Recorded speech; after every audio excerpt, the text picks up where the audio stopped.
I'm going to start. Good evening, ladies and gentlemen. The mayor has called the meeting to order. Mayor Davey. Here. Councilmember Laredo. Here. Councilmember London. Oh, he's not here. Okay. Councilmember McCormick. Here. Vice Mayor Moss. Here. Councilmember Petros. Here. Councilmember Segurola. Here. Mr. Mayor, we do have a quorum. Okay, we didn't do the pledge at the workshop, so why don't we do the pledge now? You rise for the Pledge of Allegiance.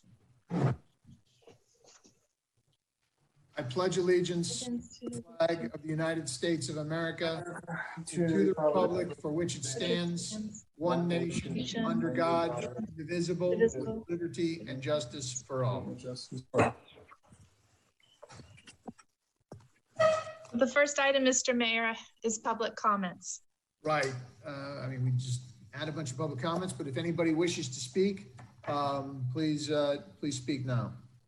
Mr. Mayor, we do have one person with a raised hand. Great. Phone number ending in 752. Okay. Please dial *6 on your telephone to speak now. And remember, state your name, your address, if you are a hired consultant or village employee, and or if engaged in lobbying activities and or representing an organization. For the record, you will have 3 minutes. Again, phone number 752. Please dial *6. There you go. There we go. Okay, am I allowed to speak? Yes, 3 minutes. Okay, great.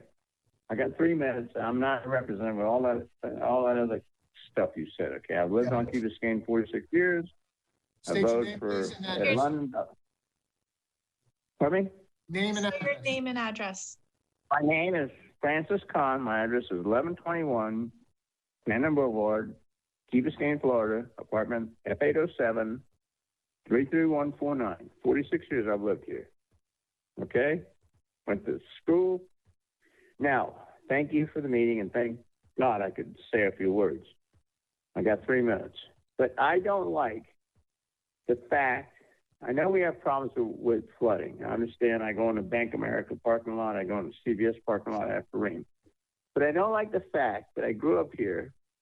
It was a very different community a long time ago, and that there's a proposal for us to go $100 million into debt.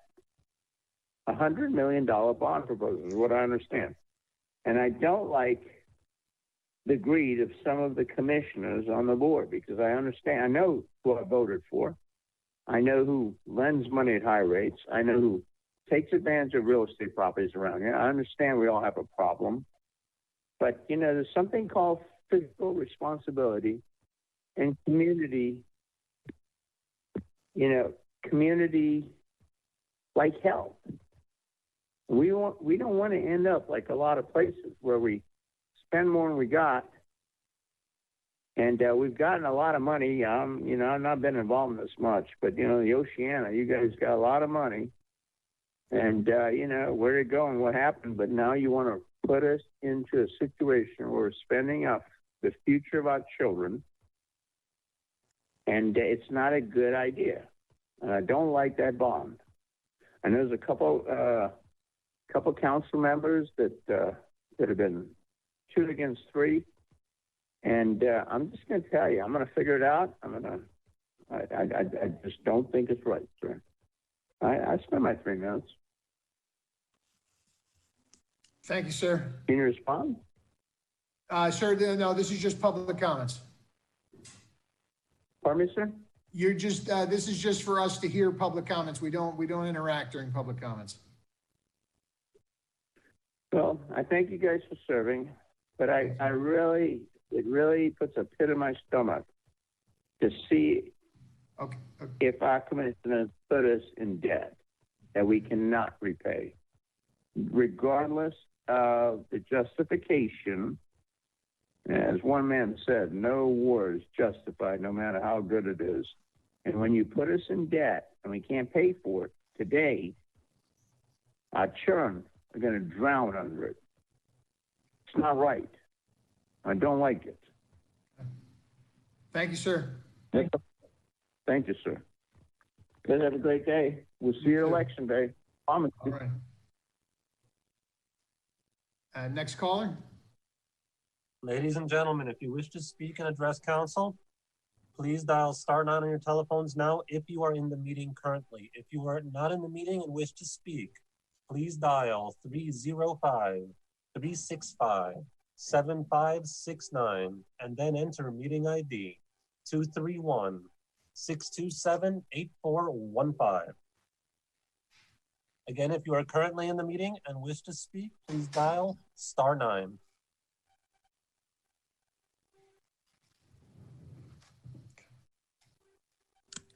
All right, let's public comment. Well, did somebody just join? We have a caller joining the meeting, sir. Caller, if you wish to speak, please dial *9. Okay. Let's close public comments and let's go to the resolutions. Next item, Mr. Mayor, is a resolution of the Village Council of the Village of Key Biscayne, Florida, authorizing the village manager to issue a work order to AECom Technical Services, Inc. for design criteria, professional services relating to Phase 1 of the Stormwater Master Plan evaluation and refinement of planning elements project in an amount not to exceed $300,000 and providing for an effective date. Moved. Is there a second? Second. Thank you. Discussion?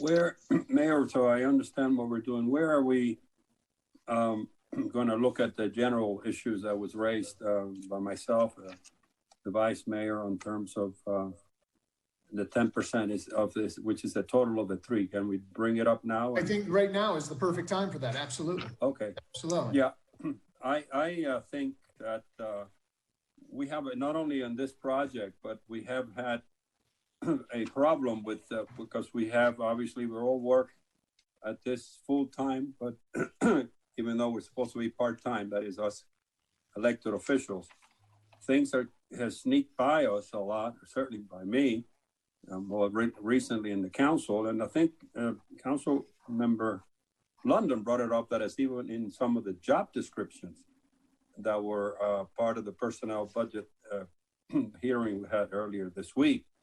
This catch-all phrase, outreach, which is also public engagement, which all timers would call public relations, but everything changes with the, whatever is in vogue. This contract in its totality, having a 10% engagement or public engagement or outreach, it's absolutely mind-boggling. We are a community that most of us 7 have walked as we ran for office. I mean, you don't, and at the end of the day, and by the way, in all the other consulting contracts that I have, even though I have opposed it, I have read, all of them individually have the so-called outreach component, which is basically another subcontract for the contractor. So out there in the world of outreach, we are looked at as a very easy take. I would like to add up all of these so-called outreach expenses that we do. We know our community well, and I remind ourselves, and particularly the staff and the professional staff whose work we appreciate very much, that the system works because we being us 7 of us here, are the outreach. We are, believe me, the ones who get the calls. Believe me, we're the ones who get the angry emails. We are the connection in a democracy between you all professional and the people's desires. This is particularly true in a very small community, not only in population, but in area. So in general, this idea of this bad practice that we've had of outreach and everything, we need to stop it. Here we have a 10% or 127,000 that I like to move, that we abolish right away. I respect also the reflection of the Vice Mayor on the website. We got our own website. We need to pay $22,000. Right there, we have $150,000 of hard-earned money by our taxpayers. And this $54,000 gap analysis, which I'm still having a hard time understanding, add up to approximately $200,000 that I think it's prudent and fiscally responsible that we eliminate right off the top of this conversation, so that we can move to other subjects that I'd like to ask questions on. But those, to me, are evidently things that we can easily save the taxpayers money without damaging the overall urgency of this project. So I would move those 3 items be abolished from this contract or contracts. I'll second that. Okay, May I clarify the motion, Councilmember Laredo? Yes, to abolish the component, which is, I'm reading rough numbers, public participation, 127,000, website page development is 22,000, and 54,000 for a gap analysis. And I don't have the calculation comes to about 200,000, but those are the 3 items I like to eliminate, and it's been duly seconded. Can I get a clarification on the gap analysis? My understanding was that that was critical to moving forward with this. So could I have somebody, Dr. Samimy or the manager, just explain what the gap analysis is? Because my understanding was we needed to do that to go forward. Right, so that actually, if I may, Mayor, invite Amy Eason, the engineer who we would be working with, and I think we need to hear the technical implications of eliminating task 2 from work order 1. Amy? Thank you. Oh, I don't have my video on, sorry. Okay, hello. So the gap analysis is critical because it's going to allow us to take ownership of the model and be able to use it to make the other design criteria packages. Without doing that, I would have to recreate all the work that you have already paid for by other consultants on the modeling side. So the gap analysis will allow me to look at the existing models, agree or disagree with the assumptions, let you know what is missing and not missing in it, and how much use I can use for the design criteria packages. Councilmember Petros. I see you, Councilmember Laredo. Councilmember Petros, and then Councilmember Moss, and then Councilmember Laredo, I guess, next. Could you give us a rough estimate that if we did eliminate the gap analysis and you had to start from scratch, what would you expect the dollar amount to be in that situation if we were to take that part away? A fresh new model citywide. I've done them in the past for $300,000, depending on how much effort I have to put into it. I've seen them go to $500,000. It just depends on what existing information's out there and what information I have to gather. Are those numbers that you're speaking about for a community our size, or are they much larger communities? No, it'd be about your size. One that I've done for the city of Port St. Lucie, and it was a portion. It wasn't, 1 square mile. It was actually a little less than that. Was about $170,000, and that was a smaller area than what the village would be. So starting fresh, starting new with new assumptions, and it would go up. The other 2 parts that we're looking to get rid of, the initial public engagement and the website, is there something, you moved on me, is there something in particular that we should know about that if we're analyzing it? Yeah, so for the public engagement part of it, it will definitely give you, the council, feedback from the public on what things you can work with policy-wise. One thing is the discharge opportunity analysis, because we're going to be looking at land and what's available, and it's going to be by people's houses. It's going to be in areas that we are going to have to put some infrastructure. And if you don't get the public's input on it, then I have to then discredit it. You know, I either move forward it and then later we deal with it when we have lawsuits or anybody who wants to really go against it, or we have their buy-in now for that. And that would be the discharge opportunities. The best management practice, public engagement part of it, there's probably going to be some best management practices that the community is not going to want. Maybe they're not too keen about pervious pavement. Maybe they're not keen of having this bioswale full of gravel in front of their yard.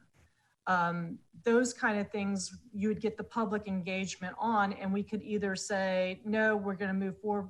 No, we're not going to do, or yeah, this is actually a good idea. The public is buying into the system. What I can tell you is that, you know, the city of Miami Beach, when we were working on that project, made a policy decision without the public's input at all on raising roads. And the public is still fighting that today. They haven't really been able to move forward with a lot of their proposed projects because the public didn't buy into how the impact of raising roads would be in front of their houses. That's just a few of the things. The charrette part of it, the streetscape part of it. I mean, you're going to take a main road of, you know, West McIntyre through, and those are going to affect people. And to get those people's input on what's going to happen in front of their house is pretty critical. So, Vice Mayor, and then Councilmember Laredo. Yeah, a quick question.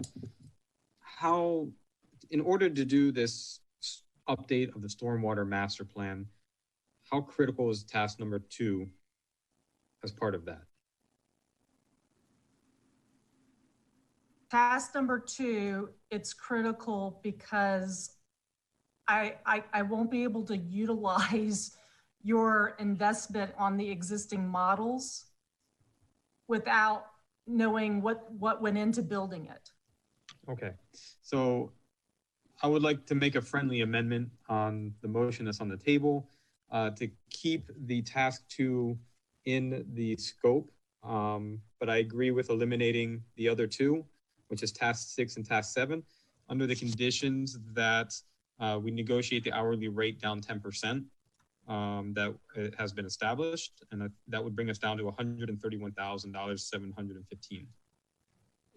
Brett, I just want to be clear. When you say task 2, that is the gap analysis? That is the gap analysis, yes. Okay. I'll second that friendly amendment, or I don't know. With all due respect, may I ask for clarification, a friendly amendment to remove the gap analysis? No, to bring back the gap analysis into. Oh, to bring back. Councilmember Laredo asked to remove it. I'm asking for a friendly amendment to bring that back because it seems like it's a critical piece in order to do this section. But I would like to add the condition that we reduce the hourly rate by 10% across the board. Can I speak to that? Yeah, absolutely. Well, Chad, just a point of, do we need a friendly amendment seconded, or can it just be accepted or denied by the motion maker? I need a little clarification on that one. You're muted. I need you to unmute yourself, Chad. No, yeah, can you hear me now? I can hear you now. No, I think Councilmember Laredo can accept the friendly amendment to his motion if he would like. Okay, so Councilmember Laredo, you're recognized. Yes, I would like to propose my own friendly amendment to segregate and so that we can discuss this gap, which I'm having a hard time understanding, Vice Mayor, the 127 and 22,000, and we can vote on that separately. And for the purposes of people who are watching, we got to talk about what we're talking about because I don't have the subject matters in front of us. And let me just say, as a matter of procedure, Mayor and Madam Manager, you particularly, it would help me because I'm not, I'm a great scholar of non-micromanaging, and it would certainly help the public when you introduce somebody. You properly introduced the engineer is actually the applicant, and that is a very important distinction. And furthermore, which we can talk about after we vote on the first motion, our own expert our own expert, Dr. Samimy, earlier this evening said that that would be one area that he could sacrifice. So people are there's so much confusion. And part of it is you don't introduce people the right way. That was a consultant speaking for their proposal, which is just okay. They have their right to do, but people just need to know who they are. So I would move, amend my motion to include just be the 127 engagement and the 22,000 website. You're withdrawing. It's okay with the vice mayor from your motion. Is that correct? You're yeah, just withdraw. I withdraw the gap to the separate gap so we analysis. can understand better where the vice mayor is coming from. I want to Okay. hear his logic because that's his business. Okay. So that's and, that. and is there a second to that? Whoever seconds that agree? Yes, that's fine. Okay. That's fine. Okay. So Councilmember McCormick, you're recognized, then Councilmember Petros, then Dr. Samimy. I just want to clarify that at this stage of the game, for me, removing this this funding for the community outreach is not a move to stifle the community outreach, but I would agree with Councilmember Laredo that I think we can handle it ourselves. I think we had some really good lessons learned when we started the Safe Routes to School project on how to best connect with our residents, and very specifically when you're talking about West McIntyre in front of the K-8, it is literally 4 homes. It's the side of 2 and the facing of the street of 2 others. So I think that between the 7 of us alone, we could probably handle reaching out to those 4 households. Councilmember Petros, you're recognized. I guess I'd like a little bit more clarification on the public engagement, because when I listened to her explanation, it sounded like a small portion of this was as they are deciding how to make recommendations on what to do, that they may actually be speaking to individual residents.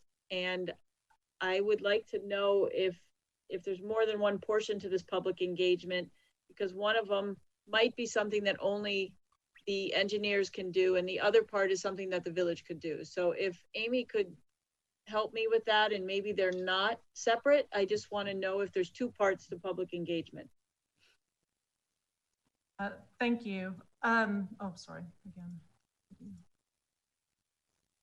So the public involvement includes basically, we're trying to achieve 2 goals. The first is to educate and receive feedback from the public concerning the village's stormwater system. And then the second goal is really to involve the community in a design process for the K-8 school design criteria package. And it's basically to present the public with the purpose of the project, the existing conditions, and any design alternatives that could be under consideration. There's a component of it where we're going to have 2 public meetings. Like the first part of it is to get that feedback, to introduce them to the program, to understand what their tolerances are for flooding, to understand what their tolerances for infrastructure and for their homes. And then the second part of that is to bring that information back to the public and get their buy-in, and also to kind of educate them and see, you know, what is their understanding of sea level rise and how that's going to affect their road system based off the current infrastructure. The streetscape, the park, the green infrastructure, everything, it just kind of comes together so that we can get that input and also present it back so that they have the buy-in of the whole program. Okay, one other quick question to the manager. For that second part, which is public buy-in, could we potentially not fund this now and do that and have the engineers come just on an hourly contract rate at that time? So the entire agreement we're only billed for the hours worked. So if we don't call upon them to help us with some of the public engagement, they would not bill us and we would not pay. Okay, thank you. Dr. Samimy? No, I don't believe that's correct. Her answer is not a correct answer. Okay, hold on. Councilmember Laredo, Dr. Samimy, did you want to? Oh, sorry, I muted you. There you go. Oh, I just wanted to clarify that I did believe that the gap analysis was a critical component of AECOM. That's what I thought. I'd heard you say. That's what I thought I heard you say. Yeah, I think and I de-emphasized a little bit the public engagement because that was something that Jake and I would be involved in working in collaboration with AECOM. Okay. So, okay, that's all. I'm sorry, Councilmember Laredo, you had a final point before the vote? Yeah, I this is all in the content, of course, Mayor and colleagues. On a year that we're making significant sacrifices and a lot of things, including our people who work for us. So this is a soft because it's not necessary. As to Councilor Petros, and I know that you hate perhaps for me to say that this is a blank check. Trust me on my experience. You leave this line item there, they will find the time. They're not going to call you to do the hourly basis. We either take the hard decision. People like to see things black and white, particularly this year. This thing is superfluous. We are. Unfortunately or fortunately, we chose to be in the seat. The ones that are going to receive all of this input, and we have the ability to do seminars or workshops like we just did today at no cost, and it is $127,000. Okay, I'm not. I don't disagree with you. Councilmember Petros, please. I know your intent, but if you leave this item in there, trust me, they will use it. Trust me, they will use it. So and if we need to, we can reach out to them outside of the number and say, we need you to come in, or somebody else. Okay. Councilmember Petros, you're recognized. I'm sorry, that the second point the last point you made is what I was trying to get to, which is to take out this large item now, but could we actually ask them to come on an hourly rate at the end if we felt it was necessary? So I'm not in disagreement with your thoughts. Okay. Councilmember McCormick, and then can we have a vote on this? I just wanted to add that this idea is obviously an important one of finding out the tolerance of our community, but we did just approve for the 2040 Vision Board to reach out to the community and ask just these types of questions. What do you want this island to look like in the future with these major projects? So to me, I feel much more confident knowing we're not paying two people to ask the same questions. Okay. Can we get a vote on this amendment to the resolution? Mayor, may I ask one point to clarify? Certainly. I'm sorry, was Ms. Eason, were you raising your hand? Yeah, I just wanted one thing. I mean, when I'm looking at that initial public engagement, I do have, $70,000 of a public engagement and consultant, which you guys could consider, and not to put my consultant under the bus or anything like that, but that's work that perhaps your staff could do, and then we could help out with the engagement part of it. That includes mailing the newsletters, securing the public space, and that's a public relations consultant. Okay. Manager, you had a comment or question? I just wanted to make sure that I wasn't missing anything. So Councilman Laredo, what did you feel was incorrect about this not being a lump sum contract? I'm clear, because you I never said that it's not a lump sum contract. What I'm saying is, as we're making policy, we're not administering. What is it? The subject of this meeting is, you can break it up anytime, any way you want, bureaucratically, but it's $1,300,000 of expenditures that this council has to decide whether to approve or cut back. So my question was, where does this public relations or outreach comes in, and website, wherever it comes in, and notwithstanding, which is now even more muddled by her comments about $70,000, I want to make very clear in English, what I'm proposing is not only to cut these amounts, but that we will not today engage this company or any company on these two items. Whether or not, to Petrus's point, in 6 months from now, we take a view and say that we could use help, which is our primary job as elected officials, to be that input. And as McCormick very wisely pointed out already, which is my point earlier, Madam McCormick, if you look at every consulting contract, everyone has, so we're triple paying sometimes. And so I don't know where you take it from, but I think the line item needs to be taken out, and we reserve the right to hire this group or any other group in 3 months, 2 months, or a year from now, and do some reach out. But today, in these difficult times, The motion is to eliminate these numbers or any other number that is in the contract, because I'm not going to read all the contract. And that should be clear. It's a policy decision. Let's call the question. Councilmember McCormick? This is on the amendment? This is on the amendment or the? No, this is on the amendment to the resolution. Yes. To remove $127,700. 127 and 22,000. It would be removing two items. It would be removing the public outreach and the website. Yes. Okay. Councilmember McCormick? Yes. Yes. And Councilmember London is not here. Vice Mayor Moss? Yes. Councilmember Petros? Yes. Councilmember Segurola? Yes. Mayor Davey? Yes. Councilmember Laredo? Yes. Motion carries.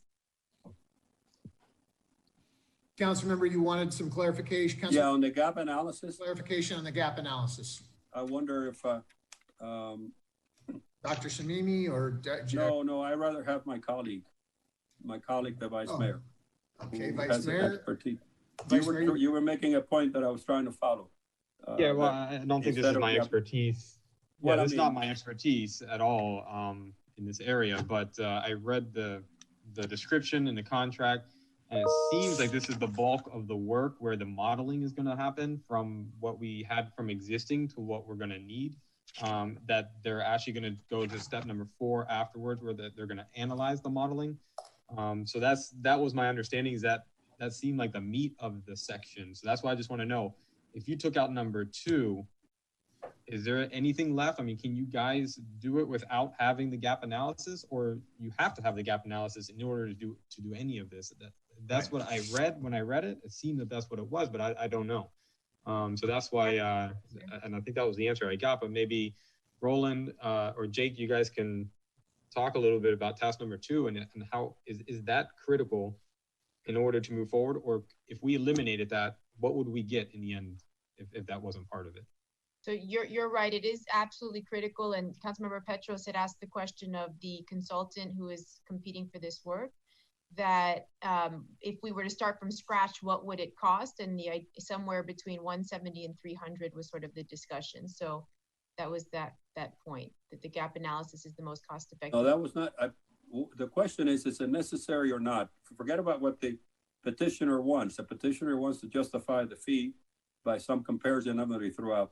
His question, which I would like to get the answer, and I thought I heard Dr. Samimy say, but I could have Dr. Samimy has his hand raised. So yeah, if I misunderstood you, but under questioning at the beginning to one of my colleagues, you said what area you would within. I thought you said that you could do without, but maybe I did not hear you well. Let him respond. But the question is precisely, can we move forward with this at all? Dr. Samimy, you recognize? No, you can't move forward. AECOM would not be able to move forward without the gap analysis. In order to understand all the different pieces and parts and what's missing and what are inconsistent, they would have to do the gap analysis to then be able to use the model, own the model, do the design criteria packages, and sign and seal those design criteria packages. So you're correct. They would not be able to move forward. And as far as the second part of your question, I was really de-emphasizing the public outreach because that was something that Jake and I could contribute with other council members and whomever else that has expertise in being able to explain these things. Does that satisfy your question on the gap analysis, Councilmember Laredo? Yes, Mayor. I'm not sure I understand exactly, but I trust, we have to trust a leap of trust. Sounds like we need it. That's yes. What I'm taking from this conversation. If the short answer is yes, we need it. There's no point in. All right, Councilmember Petros. I was just gonna make a motion to approve the rest of the contract outside of the 2 things. It's already been, okay. The motion's been made. Oh, and Brett made a point of a reduction of hourly wages, I believe. Okay. Yes. So I was thinking if we could take the hourly rate down 10% across that the hasn't board. been seconded. On that condition. Okay. Seconded. Councilmember Laredo, thank you. So if I may, the attorney, through the chair to the attorney, this was a CNA award contract. I think we need to discuss, first of all, I'm not sure the contractor would agree to that. Right, that was gonna be my question to the manager. You know, I think that's the first question. I don't recall, Andrea, if this was a continuing services agreement one or a CCNA. Maybe, let me see here. We did issue an RFQ for design. Okay, so, but that was just for the qualifications, not for the price. So we're now at the price phase. So the question is the consultant willing to agree to that? I mean, that would be the next question. So Chad, I believe the resolution that approved the agreement did have the rates in it.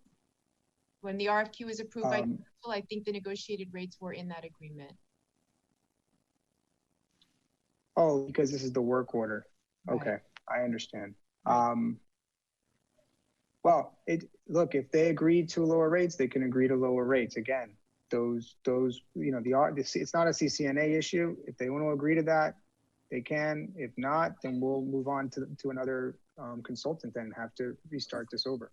As far as, but yeah, we have an existing agreement in place that was entered into pursuant to our RFQ, and the council has approved that agreement with these hourly rates in it. And this work order is being issued consistent with those hourly rates. But this motion is consistent with our powers to set policy. So, as I said before, if the consultant wants to agree, the consultant can agree. Yeah. So, I mean, you know, I think, so what would happen is we'd be right back where we were. We'd go back, right back to the drawing board. We've done this, we've done an RFQ, they've come in, this was the best price we were receiving for the work that we needed to do. I don't believe there are that many players in the market. So while I appreciate your intent to save money, I think in this case, I think we're doing ourselves a disservice. Councilmember Petros, you're recognized. I would just like to ask Councilmember Moss where he came up with that figure and why, if there's some analysis that you did to justify the 10% reduction. No analysis. I just, you know, again, I'm in the industry. I look at different numbers, and I've seen numbers range higher than this and lower than this. I know that the staff has already did a lot of negotiation on it, but you know, one question I have for Chad, if they decide not to agree to it, it can come back to council, or you have to start over? No, I think that we, well, we went out to, yes, I mean, this is we would, I guess they could, if they don't agree to reduce these hourly rates, then we would have to go out to bid again through the RFQ process, and then negotiate different rates with whoever the winning responder is at that point. But do we have to do that? There's no. Yes, no, there's a correct under Florida law for engineering services. You're required to bid out such services. Well, I know we're required to bid out, but if they don't agree to the amounts, can the manager bring it back and say, they didn't agree to the amount, can we keep it the same? Or they came back and had somewhere in the middle. Can they do that or no? Or in other words, if they want to drop 5% instead of 10%. Yeah. You know, yes, they could do that if they want. Or if they don't want to even accept dropping it, and the manager could still come back and say, look, I don't want to lose all the time. They refused it. Can we move forward with the original price? That can also be an option, right? You can do that too. Okay. You know, it's not that you have to start over. So I second right now you have motion. somebody.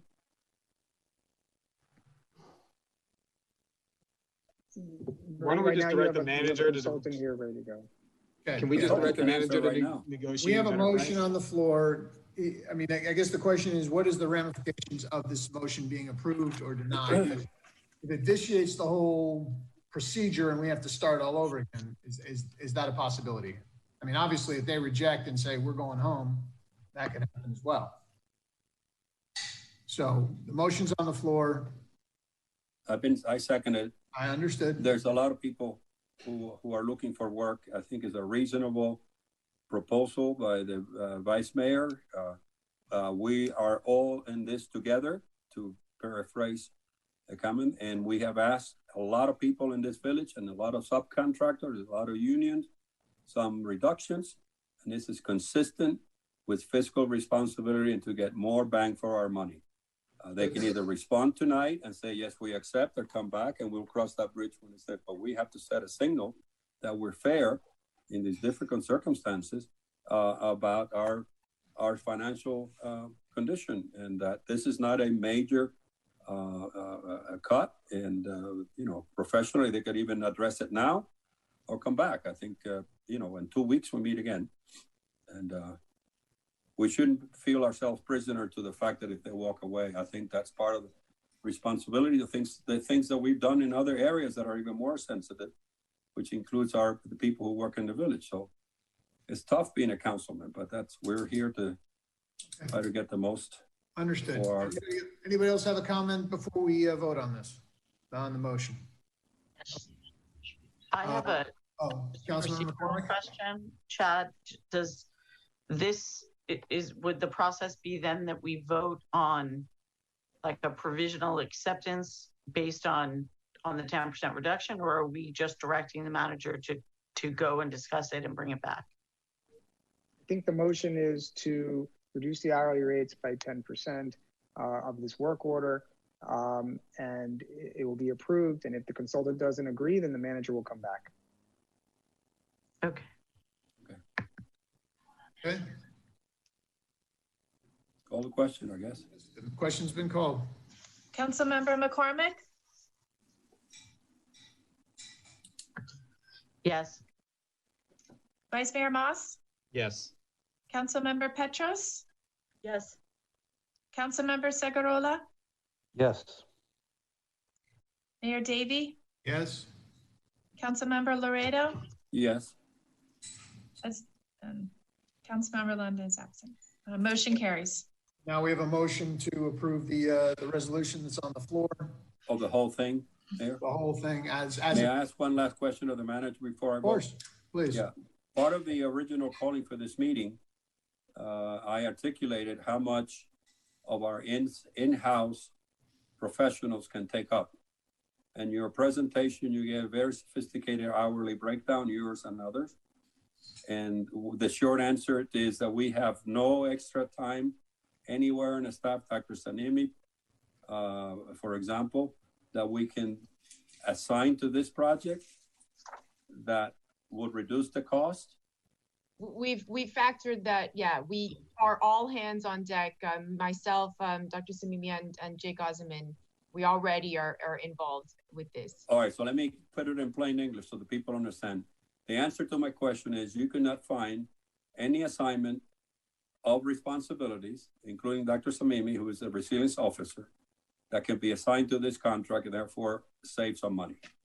Incorrect. We are assigned to this contract and we are contributing. It is a joint effort between. I guess you and I have a communications problem.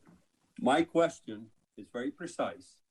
I asked at the last meeting, after your analysis, and I saw your answer with the breakdown of hours, is that your conclusion requires a yes or no answer, that after you analyze all of the people that we have on salary, professionals, well compensated and capable, there isn't any hours that they can allocate to this project, which would mean a reduction of the outside consultant. Not above and beyond what we've already negotiated. Well, I guess I can never get I don't understand your answers. I'm sorry. Is it a yes or no? So we have, remember, we've spent several months trying to negotiate this down. And the first time we received this, there were many, many, many additional tasks that we've eliminated. So what we brought to you is already taking on as much as we can while continuing to deliver the other priorities of council. Mayor, can you help me see if the answer is no. Can I get a yes or no? You think you can maybe get it from her? I don't understand her. I'm sorry, Manager, could you just yes or no? What was? Can you? I mean, I think she's trying to answer the question as best she can.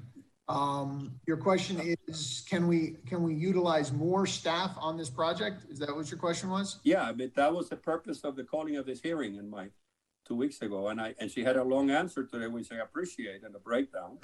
I want to summarize it and say that after you analyze all of that, there is no staff on board today, expertise on this area that can be assigned to this project that will reduce the outsourcing of this consultant. That's what it sounded like, but manager, would you reiterate your answer, please? So what we are actually taking on is all of this public engagement.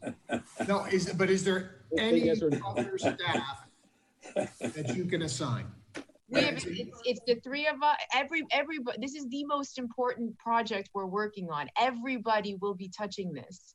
Right. So there's nobody else that can be brought in. Yes or no? Right? There's nobody else that can be brought in because everybody's already on board. Everybody's on deck. So the answer, I believe, is no. There is nobody else who can be brought in this project. It's all hands on deck already. Thank you, Mayor. You're welcome. I'm here to serve the community, and that includes you, council member. Member Petros? Are we going to analyze Exhibit B now? What is our process here? We still have to vote on it. That's the next resolution. Okay. Councilmember Laredo? This is for the whole package? No, this is just for first resolution. And you moved it? Who moved it? Hold on. I moved it. I think Councilmember Petros seconded it, I believe. Vice Mayor, yes. Before we go on?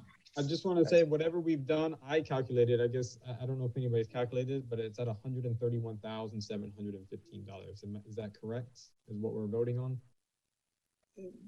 That's with the reduction of 10%? I think that's a reduction of 10% plus taking out the... Yeah, understood. Right. Taking out the 2 items and the reduction of 10%. That's what I have. I just want to make sure that's what we're voting on. Sounds right to me.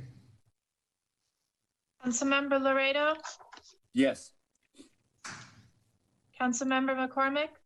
Yes. Vice Mayor Moss? Yes. Councilmember Petros? Yes. Councilmember Segurola? Yes. Mayor Davey? Yes. Motion carries. Okay. Second, next item. Mike, I had one comment that I was going to let go, but you didn't see my hand and I don't really want to let it go. I just want to make sure that what we just voted on, we've had plans after plans after plans, and it strikes me that we're working really hard to take all of those plans, do the gap analysis, do the new master final plan to figure out exactly what our needs and our wants are. And I think it's important that we stay mindful of the discussion we had when we increased the stormwater rate fee, that we sort of talked about this idea of looking at a master plan of the island. I think I used the expression as if there were no boundaries, right? That we know there is so much water coming and people are not going to be able to contain it. And although we may not today know exactly the mechanisms that we're going to deal with all of this shared water, this plan should be contemplating the fact that down the road, we're likely going to need to deal with these larger gated communities and their individual water systems. And I think we were all pretty much on board with that. I know I had suggested that at the very least, baby step to begin with, that we have our vendor offer the same rate to clean their systems that they offer to us. And I think it's important, though, that we just say it so that when we're making this plan, this is it. We're looking for the real far future, not the temporary measures. Agreed. I think, if you want, it's been discussed. I'd like to bring a resolution back maybe at our next regular council meeting with just stating our intent as a council to move in that direction. Maybe so we can actually put something on the books that says, hey, this is what we want to do. Let's figure out how we can do it if we can do it, what it would take and how we can make it all happen for the entire village. Mr. Mayor, one Yes, last sir. comment. We voted already? Or? We voted on item 1 of 4. Oh, okay. We're getting there. Okay. Okay, next item. Or did you have a comment, Councilmember Loretto? No, I was just trying to figure out I don't have again what we voted. We voted on 127 plus 24 plus 10% reduction. Right, that was the reduction. That one, we're now on the next resolution. The next item is a resolution of the Village Council of the Village of Key Biscayne, Florida, authorizing the village manager to issue a work order to AECOM Technical Services, Inc. for design criteria, professional services for stormwater utility, and right-of-way improvements relating to the K-8 school design criteria package project in an amount not to exceed $500,000 and providing for an effective date. Moved. I need a second. Second. Thank you. Thank you. Okay.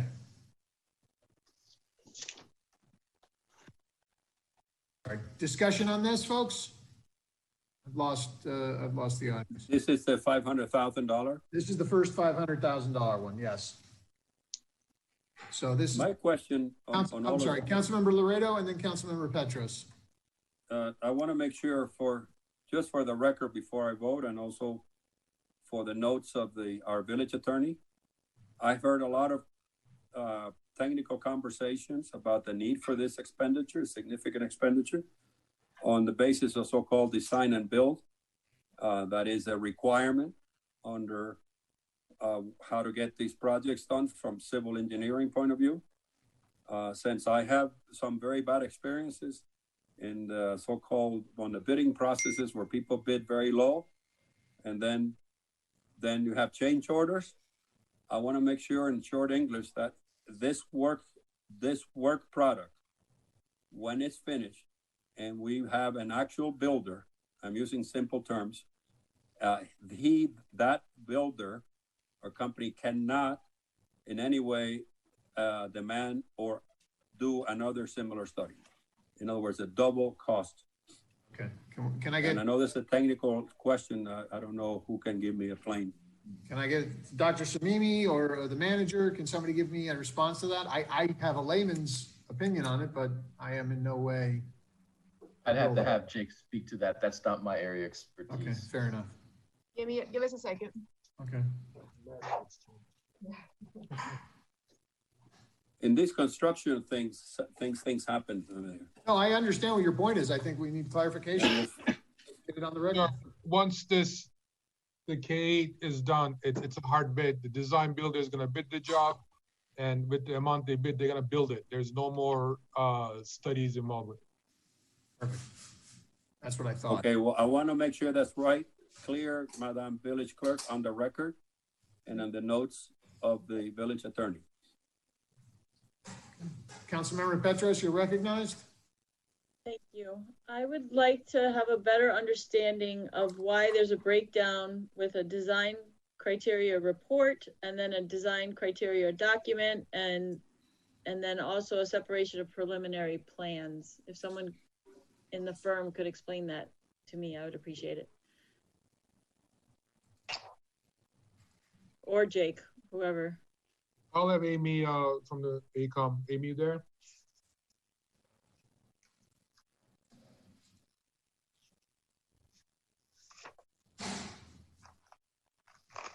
Amy?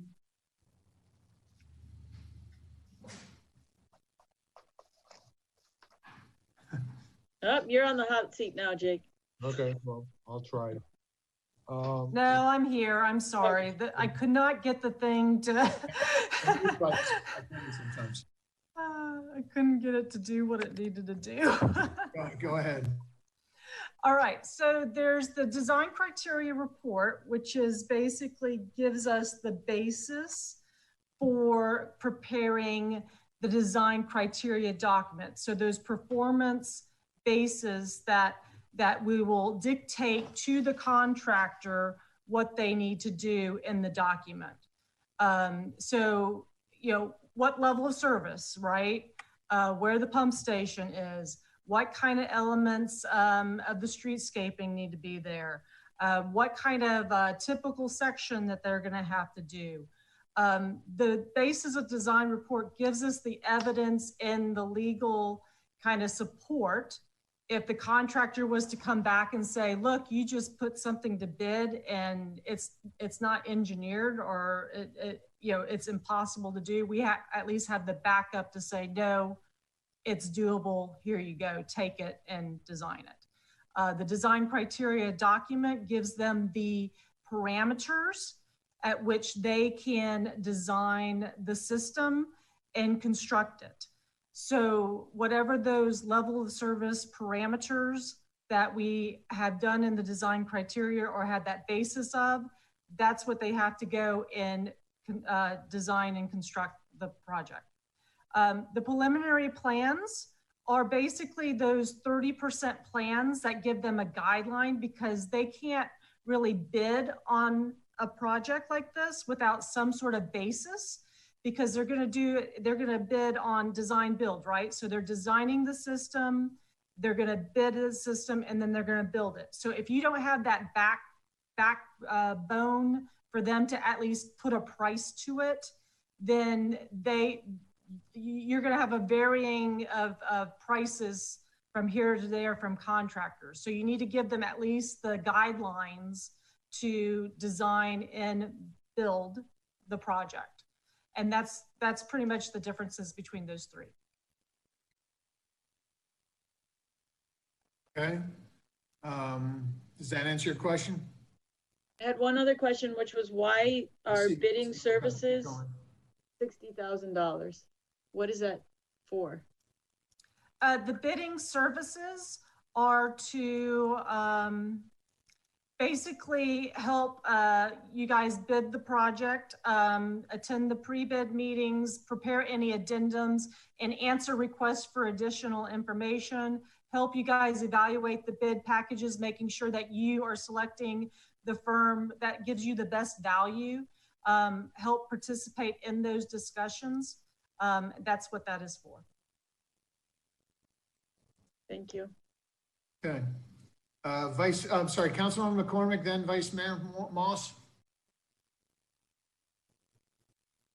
Is just question about that. Is there any way is there any efficiency with some of our own procurement people? I mean, we have people dedicated just to that. Is there any way that we can use some of our own people for some of that? I don't see the manager. Jake's in her seat right now. She's coming back. Oh. Sharon.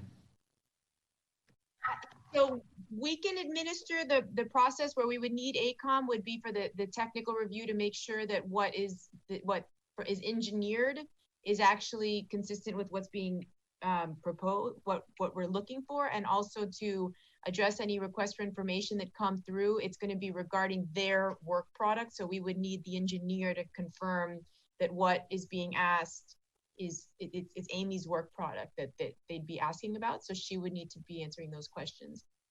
So could we go from 60 to 20, or is there, how could you quantify that? I think it depends on what questions the contractors have once we're in the bidding process. I mean, I think one thing we could,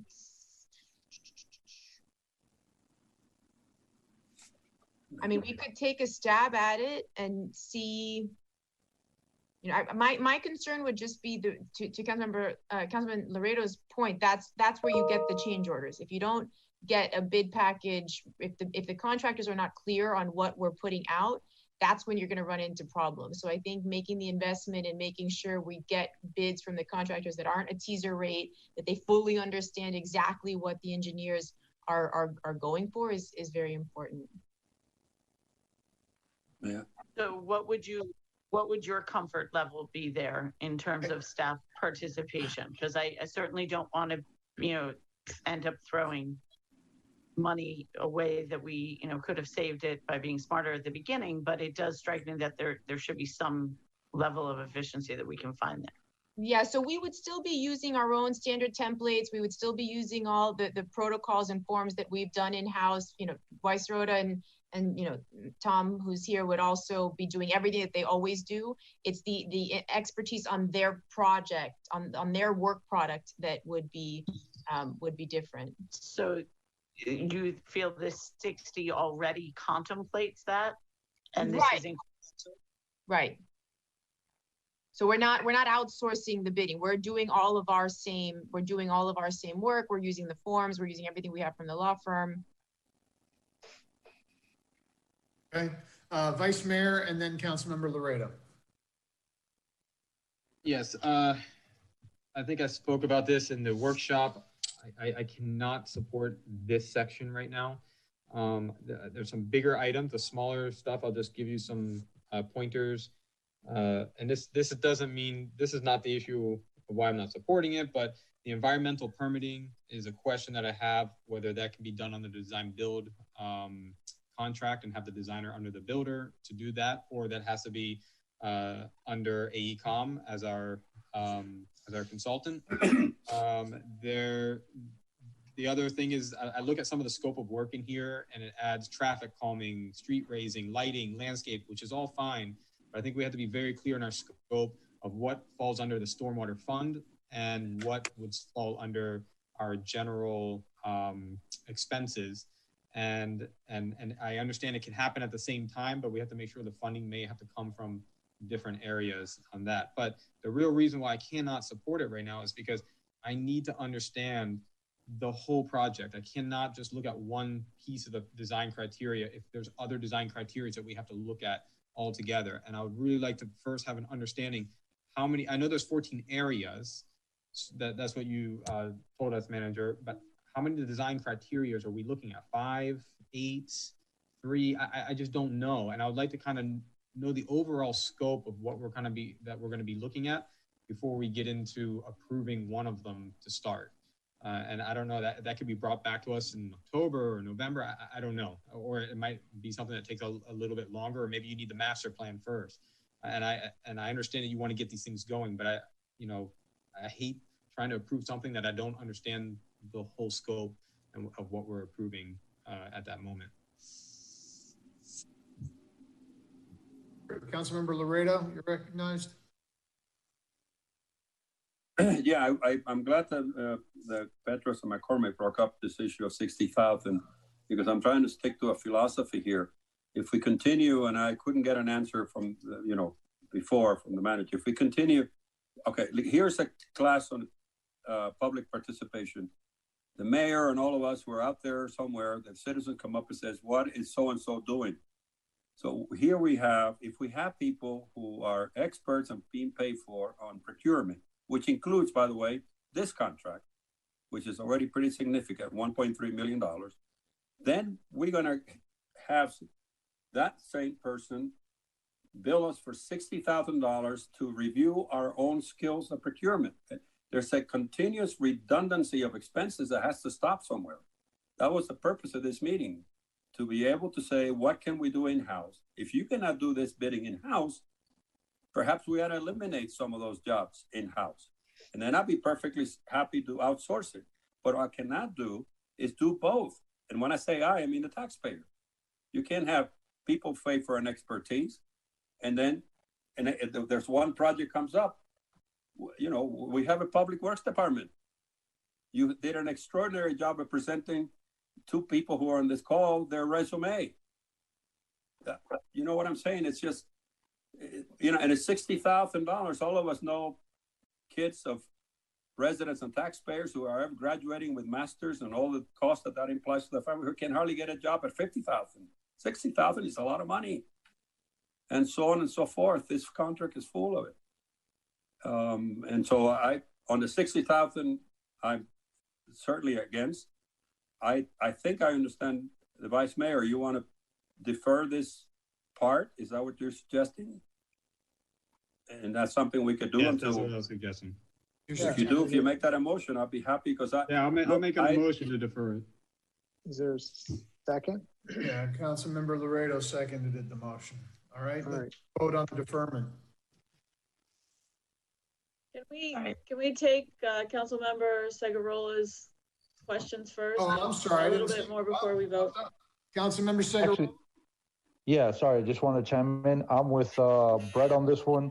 I think for me to feel comfortable with this, I need the big picture, because if you break it up and you spread it out over a long period of time, we could end up either repeating our efforts or paying a lot more than we'd be willing to if we took it all in a big picture view. So I'm for deferring it also.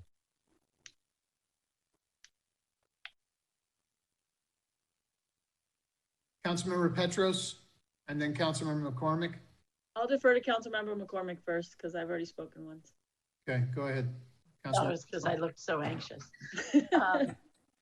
So I understand and respect what Brett is saying, but I would like to hear from staff exactly what it entails to get the information that he's asking for and what kind of a timeline that puts us at, I guess, basically, like, what are the consequences of us asking for that? How long does it take for them to put it together, and what does it actually mean? So I think at this point, the work that we were going to do under work order 1 was going to establish how the other 14 areas were going to be addressed. So I think I need to get with AECOM and see if they're willing to accept what is on the table. And at that point, I can, shy of doing this initial policy work, that's what's going to inform what the whole scope is going to look like. To both Jake and Roland's points, that depending on the policy that we set, that the council sets, the cost will vary. If we have a deep well pressurized injection on every other block, and we will never have any sunny day flooding at the 100-year storm event, the 35 million that we've been talking about will not cover it. The 35 million is based on the 2015 plan that did not take into account all of the current climate projections that we have. So we can't give you a cost estimate. That's what this exercise will do. It'll help us, you'll define the policy. With that policy decision, we can then say, how are we going to best and most effectively, and with the least amount of disruption, identify how we're going to address the 14 areas that are identified in the master plan, and how to compartmentalize them. Let me see if I'm getting this. Were these two projects that were going to go on at the same time? The planning and the establishing the parameters and everything, and the actual design build plan for the K area. Yes? Correct. So and by not doing that, we're putting off the installation and everything related to the K8 until we complete this step 1 plan. Correct. And about what's the estimated, maybe the consultant could speak to the estimated time frame for that step 1 plan, so we could have some idea of what we're looking at. She can absolutely speak to it. I can also draw your attention to attachment C of the agenda, or the agenda item that has the schedule. So you can kind of see there's some necessary steps that have to happen before we can touch the design criteria package for the K8. But they start overlapping at about month 5.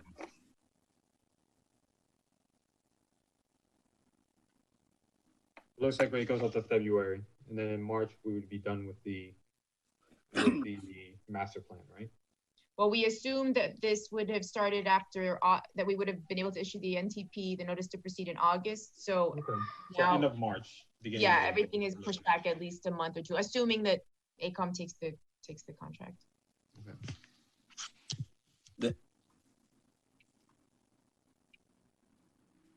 You're muted, Mike. I know. Councilmember Laredo, you're recognized. No, it's Oh no, My turn. Petros, let me go. I'm sorry. I'm yeah. Okay, Councilmember Petros. All right, a couple things that concern me, and I'm not really sure how to address it, which is the pump station at the elementary school we've been talking about for 4 years, and I hate the thought of us delaying moving that forward and actually getting that underground and getting some relief to that area. And I feel like, and I'm not saying it's right or wrong, but we've added so many other things to that potential project. And maybe as a group, we need to decide whether it's worth it or not, because if I hear the manager correctly, this is now meant to be a pilot for what we potentially would want to do throughout the whole island in its entirety, including the streets and the landscaping and the drainage. And it's not just about the pump. So if we feel that we want to hesitate on that, are we then going to just be delaying this pump for the next year or two, and how can we even cut those two apart at this point? So maybe you could help us, Andrea? Yeah, I mean, I think whenever, two things I would say. One is that when we're going to open up the road to put the pipes in, we're going to close back up the road. So it is in our collective best interest to know what we're going to do when we button the road back up. I'll say that first. The second thing that I think we need to all recognize is that the stormwater system it's not just the underground infrastructure. The way the elevation of the roads, the way that the bioswales, the green area, the parks, the way that we design the button up is an integral part in how the entire island will handle water. So I think it's important to recognize it's an integral part of a stormwater system. It's not just the underground infrastructure. And it's a cost-effective way as well, because it's much more cost-effective to use green space as opposed to, a deep well injection that goes 3,000 feet into the earth. And then what about utilities? I mean, if you're opening the roads up, are you putting the utilities under also? Well, the goal was to do all of these projects in parallel so that we minimize the disruption to the community.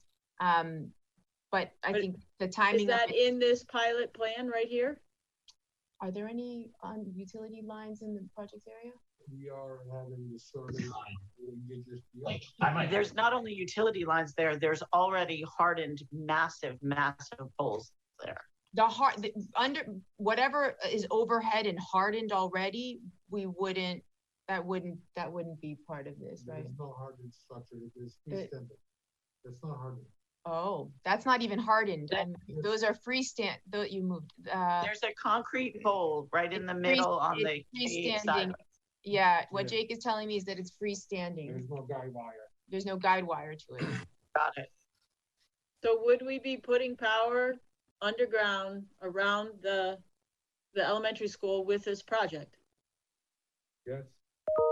It would be the direction. Yes. What do you mean if that's the direction? If you're underground, then this is the time to do it. We are prepared. Okay, right. So I think that's a good point. So basically the third item on tonight's agenda is the survey work. The survey work is the next step for the undergrounding of the utilities. So our intention in bringing this forward as companion items basically sets us up to do the survey work, do the initial policy setting on the stormwater system, and then do the K8 to be able to do the undergrounding and the stormwater utility and the complete streets and really go in this one time and get it right. I mean, if this is your pilot, I don't know how the undergrounding wouldn't be part of it, if that's the approach you're taking. Right. We just need to understand your approach, and then we need to decide if we're comfortable with that approach. Right. So the approach is when the road is up, we do everything at the same time. And in order to get there, though, we would need policy decisions along the way. So I think what would trip us up with our approach is if there is not consensus amongst the council, if we don't know what the community wants, then we can't, it would be difficult to deliver that. So I think the decisions to move forward with some of these projects, like now's the time. Now is the time to make these decisions and move these things forward. And we have spent several months negotiating off an RFQ process that this council had approved, and we're ready to move, we're trying to move, and I strongly recommend that we move forward on all of these. And I think any more that we cut and cut and cut away, the more we open ourselves up to the risk of not getting it right, to increase change orders, to reopening the streets multiple times, increasing the disruption, and having a final product that is subpar. And to me, not acceptable. I think the thing that's very challenging, Andrea, is that when we incorporate all those things, now, a large part of that would potentially be financed through a GO bond that we don't even know whether it's getting passed, and we don't know how we would be able to accommodate that moving forward. So not necessarily, because the other funding source is the People's Transportation Fund, which is a restricted fund. Typically these stormwater projects, it's about a 60-40 split between stormwater utility fund and transportation fund.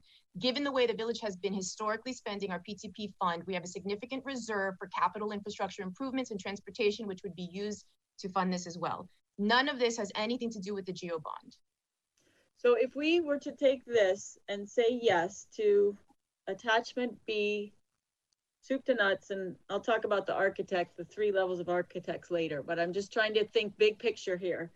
And you were to bring back a design build for us for that K through 8, it would include all of these things.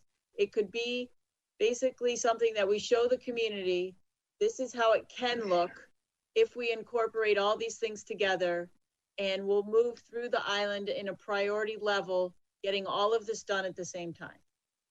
Correct. And so when the council would still award, we would come back to the council to award the construction.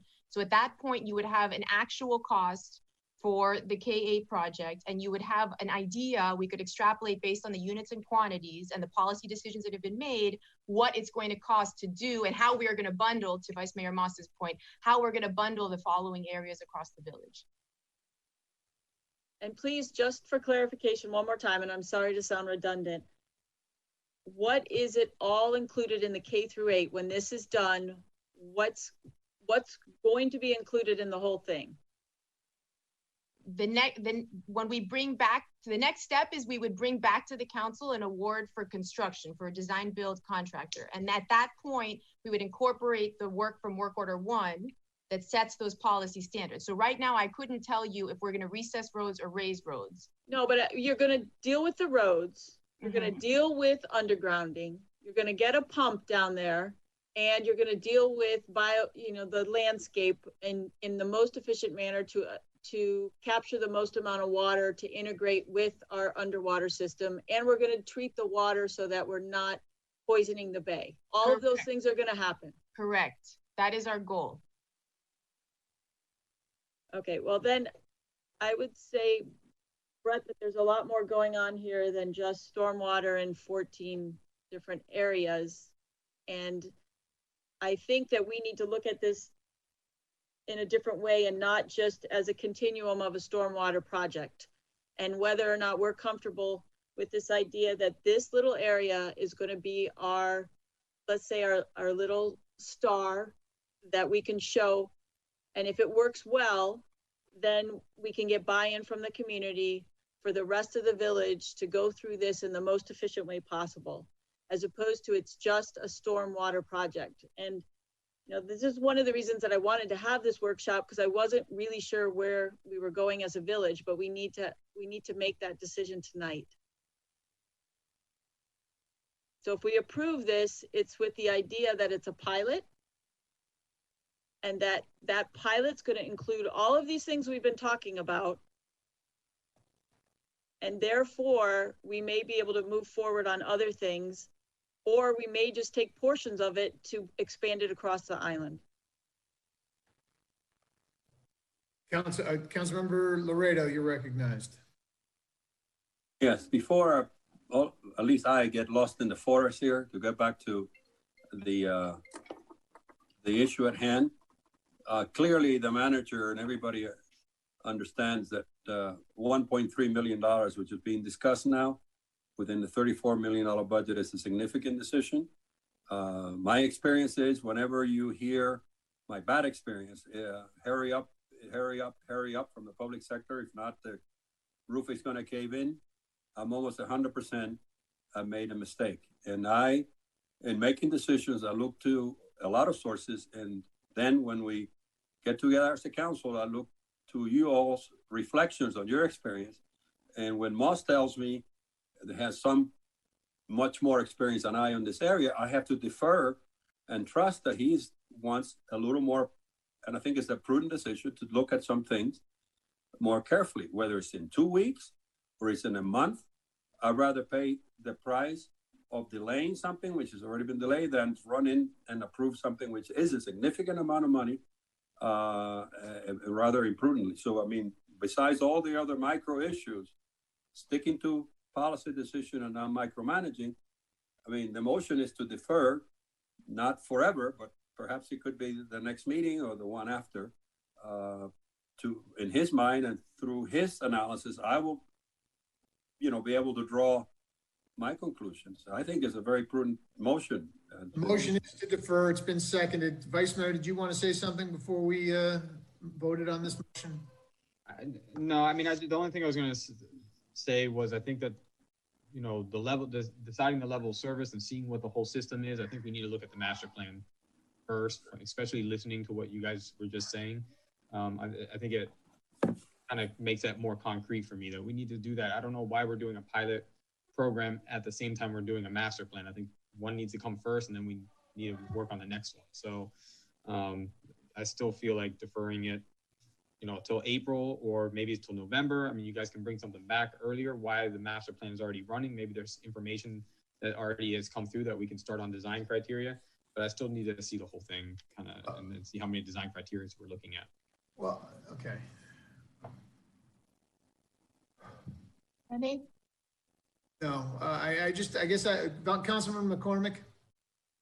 I'd like to say to the village staff, I know how long they've been working on this K8 area, and I can imagine and feel the frustration at the idea of delaying again.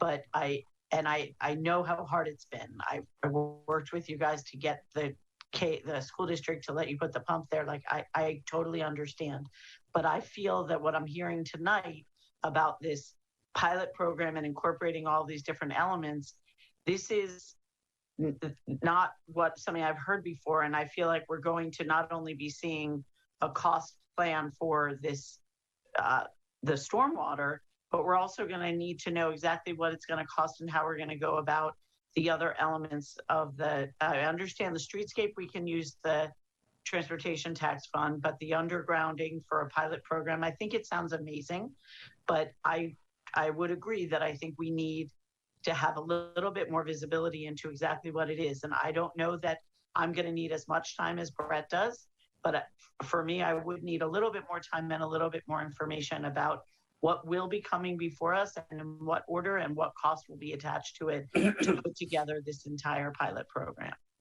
So while I sympathize with the excitement to get this project done, it is really important that we all understand it and that we're all together moving in the right direction, making the right choices along the way. Let me just ask one question of staff, because it seems to me we're talking about a master plan. This sort of fit into my ideas of a master plan, was the streetscape and all this other information we were going forward. Am I right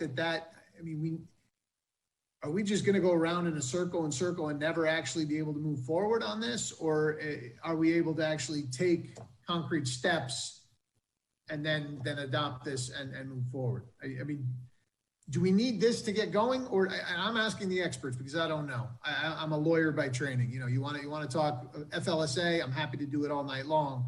But on this stuff, I'm relying on the experts. So tell me, do we need this to move everything else along? Is it the chicken or the egg here? So work order 1 was the first step. So thank you for moving that along. Okay. So that was the first step. I'm sorry. So Mr. Vasquez is also with us. He's with ACOM. If you wanted to hear from him regarding how the 2 work orders play into the next steps, he can speak to that if you'd like. I mean, yeah, that's fine. I appreciate. My apologies. I had a family emergency. No worries. I guess to make sure that, and I kind of walked in the middle of. I'm sorry, Mayor. No. The issue here is we're talking about deferring so that people, and anybody can correct me if I'm misspeaking for them, but they want more information. There's concerns now that because this is part of a larger, the master plan, the idea of creating a master plan for a vision of what this village is going to be going forward, that this is not the right time to put these work orders in place. And, I want to hear from you. I want to hear from Dr. Samimy, and I want to hear from Jake, Mr. Oziman, that, as to what their opinions are, what your opinions are on, does this detrimentally impact our ability to move forward? How much does it delay us? Can we get by with just what we've already approved? Defer this for another, another 2 months? Or what does this do? It sounds to me, I mean, it's a question of priority. I mean, obviously, I'm sure everybody has already spoken about the new boundaries, the necessity to bring it up to code or up to bring the engine back so it can actually start running again and be able to handle all the water and all the issues that are impacting. The question now becomes a question of priority. What is a priority? We can analyze the whole village, look at it, and try to come up with a model. That's great stuff, but at the end of the day, and from experience, I'm telling you directly from experience, I was a city engineer in Miami Beach. We had the same issue in Miami Beach, and we're going to model the whole city. Yeah, we can. We can certainly look at everything and we can see where things are going to be at. But I guarantee you, once you start encroaching into that floodplain, and once you start changing those components, say, for example, your roadway was at elevation 0.5, now it needs to be, just for argument's sake, now it needs to be on 1. Well, what have you done? You basically encroached on the entire floodplain. So on what was there before, your historic flows are changing. So I would not necessarily, I mean, you can do it and you can always rectify it and correct it, but I think it's prudent to move in a direction as we are, you know, it's not such a complicated topography that we're talking about. We can model a certain area, we can test it, we can get a feel for what is it that, how we want to see it, how things are, have something to really talk about. We need to put some science into this. That's what I was saying yesterday. And then we can proceed with the other areas and design the system so it ties in. And I think that also speaks, and pardon me, I don't mean to, what I'm hearing from Commissioner Laredo, Councilman Laredo, sorry, that, you know, we don't want to spend a lot of time studying.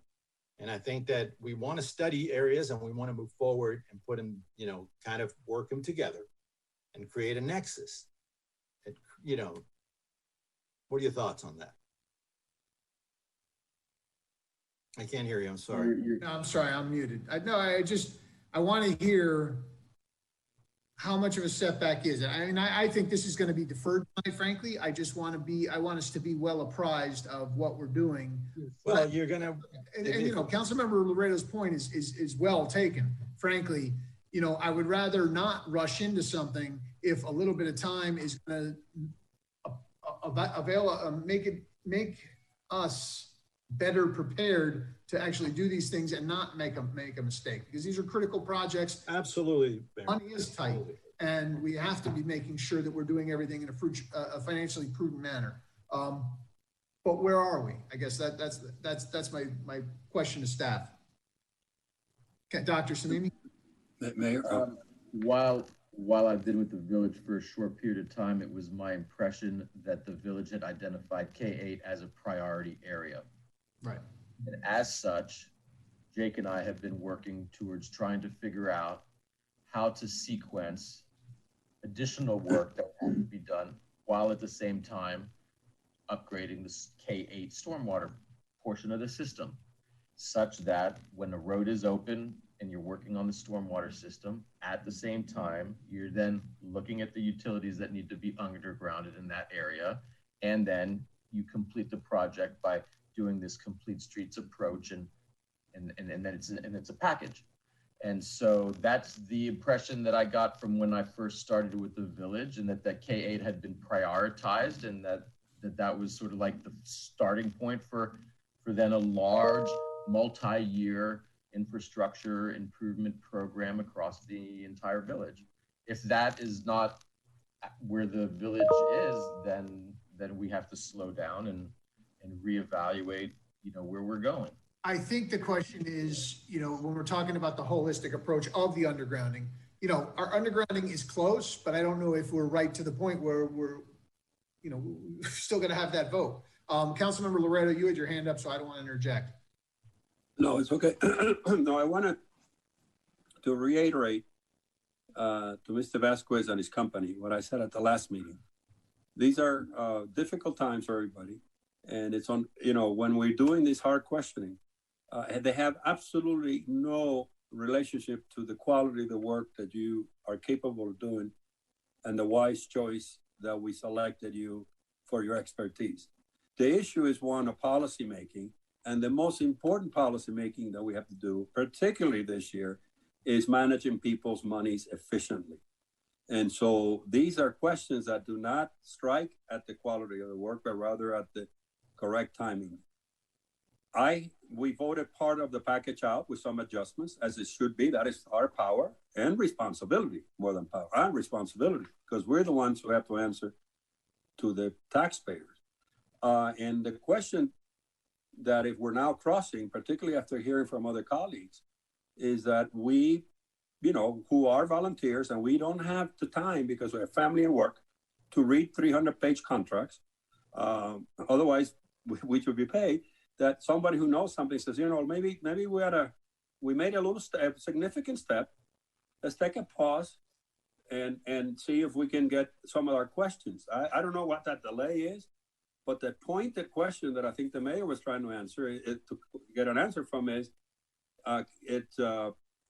if this delay, in your view, is going to jeopardize my gut feeling, and the people I've spoken with, and common sense tells me that it's okay. It's the prudent thing to do and the defensible thing to do.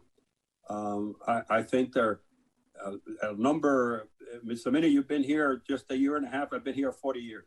So it's a very complicated community, and a lot of people with a lot of very profound professional backgrounds who ask some very hard questions and very professional questions, which we have to answer to. And one of them is slow down on our expenditure. And it's a very big need visually to see things happening in the village. They're not happening. And you and I may know that planning and all these fancy words, but the fact of the matter is you go out on the street and you don't see things happening, and budgets are beginning to come down, going up. And to be honest with you, infrastructure that we're already paid for, deteriorating. So you get a sophisticated citizen, hey, you guys want to build this big thing, but the stuff we have it's falling apart. It's a compelling argument. So I think we're on a stage of prudence with a commitment to get this done. In a small community, it's very hard to make these decisions because everybody has an interest. And I think that suggestion by the vice mayor is a prudent one. And I second it. Okay, it's been seconded. Does anybody else have any comments from the council? All right, let's call the question.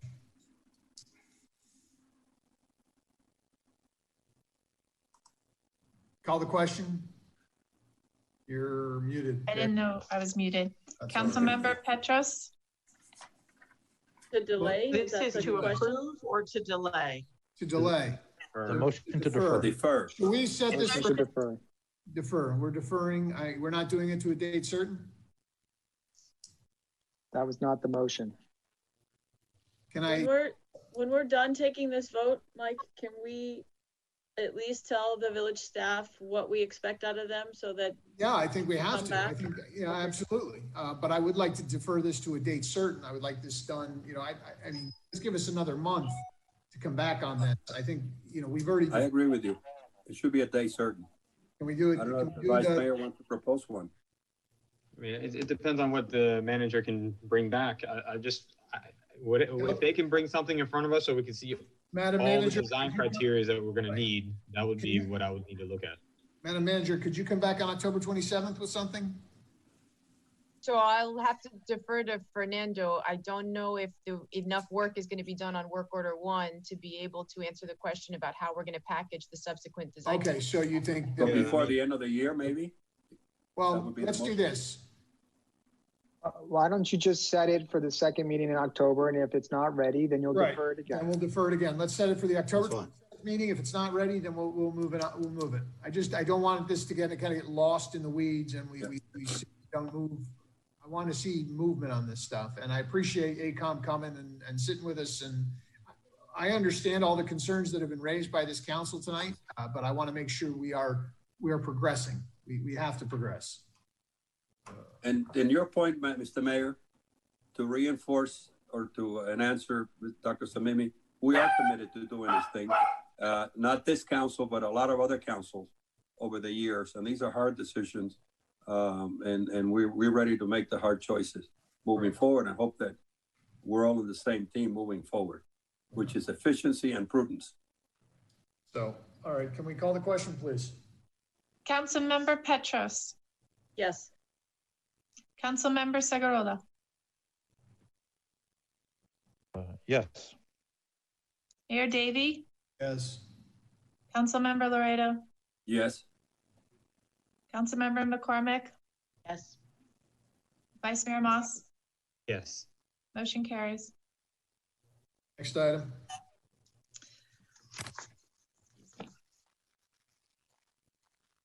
The next item, Mr. Mayor, is a resolution of the Village Council of the Village of Key Biscayne, Florida, authorizing the village manager to issue a work order to KCI Technologies, Inc. for professional surveying services for stormwater utility and right-of-way improvements relating to the Master Island Survey project in an amount not to exceed $500,000 and providing for an effective date. Moved. I need a second. Second. Thank you. Thank you. Madam Manager, can you speak to this just very quickly, give the audience and everybody else an understanding of what this is? Sure. So this is a work order that basically would do the surveying to be able to commence with the undergrounding of utilities, as well as all of the stormwater improvements that we are talking about, as well as the buttoning up of the road that would, polish off our work product. So this is the survey work. It's the next step for all of those infrastructure improvements. Right. Okay. Discussion. Oh, sorry. Councilmember Segurola, and then Councilmember Laredo. Question for the manager. Can this survey also be used for landscaping and beautification and all that stuff? Absolutely. It's going to have all that information on trees and everything, right? Yes, sir. Okay, that was my question. Thanks. Councilmember Laredo, you're recognized. Help me with the cost here, somebody who has an expertise. This is $500,000 for a survey of a small island. Is that a reasonable price? It seems to me extremely high. Mr. Holo, did you want to take that, or Madam Manager, did you want to have staff take this? Yeah, Jake's feeling energized. Let's let him come over. Can you explain the process by which we came to hire KCI?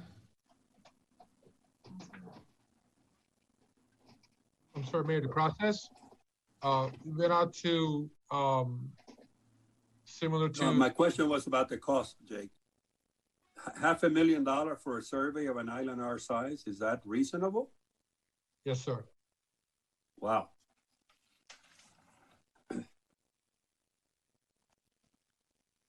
I don't agree, but a survey of one lot is about $450 to $600 here on Key Biscayne. Just one lot. Yeah. So I mean, but if you do the math, it's $500,000 is a lot of money. Yeah, but think about it. There's 1,200 lots, right? At $450, plus you've got all the other side of the island. I mean, that, for the entire island for $500,000, it's within industry. I mean, Brett's going to have a better sense, but just doing the work I do, I deal with surveying work. But okay, I think to your point of reference, years ago, the council was given a price from Corodino Group, I believe, when they were entertaining the undergrounding feasibility study. $200,000 was given only for the 1/3 of the island, and they'd only survey within the right-of-way line. With this survey, we're going all the way to the front door of the house, capturing finished floor, landscaping, and it's village-wide. It's the whole square mile. So we're going to be able to utilize this for everything. Vice Mayor, you want to speak? You're recognized? Yes, I have a couple of questions here. Two questions. One, where are we with FPL right now? I'm just a little confused of where I thought we were trying to negotiate with them on their storm recovery fee. I don't know how far we've gotten with that at this point, because I think this is critical in, are we going to be able to use this survey in the FPL, and are we going to be able to tie these projects into stormwater? Do we know where we are on this issue? And I have another question after that. I'll defer to Chad on the first question. On the FP&L, with the recent legislation that passed, there's no movement. FP&L was not going to budge. And in speaking with folks that were familiar with the PSC, and with lawyers who do work before them, it wasn't viable really to even interject in a challenge of that proceeding. That's been somewhat stopped at this point. FP&L has refused to include us in the first 3 years of that plan. The second phase, which is what I think Councilmember Segurola was talking about the other night, which is the surveying that is required for the village to proceed with undergrounding. I think we have not authorized that yet to proceed. I think that's my understanding, but that's still out there waiting to be authorized.